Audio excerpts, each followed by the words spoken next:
Hey coaches, Travis here with the Kingdom Coaching Minute, and I want to talk about culture today, specifically staff culture. And I want to encourage you to create and come up with cultural axioms. So here's what happens a lot of time.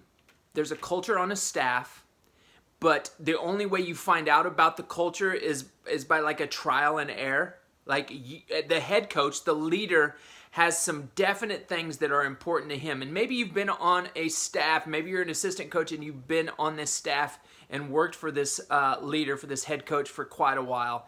You also know what the culture is. You also know how things operate. But oftentimes, when somebody new comes on a staff, they have no clue.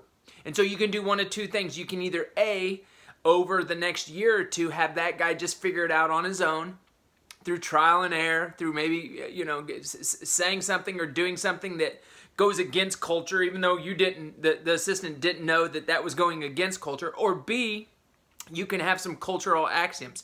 You can overtly say, okay, here is what is important in this program. So I'm going to give one example. I was visiting with a coach today, and a head coach, and this head coach, he is really, really big on let's think outside the box.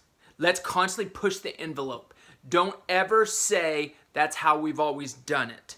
And so that's a cultural thing with him. It drives him crazy if you're not constantly learning and growing and trying to figure out new ways or better ways to do things.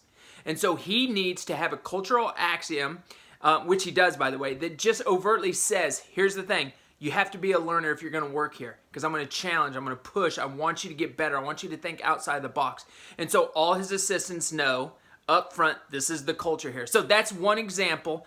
So as a head coach, I want you to just come up, maybe get with your assistants. What is the culture here? What are the cultural axioms we need to put in place that just overtly say what we're already doing anyways?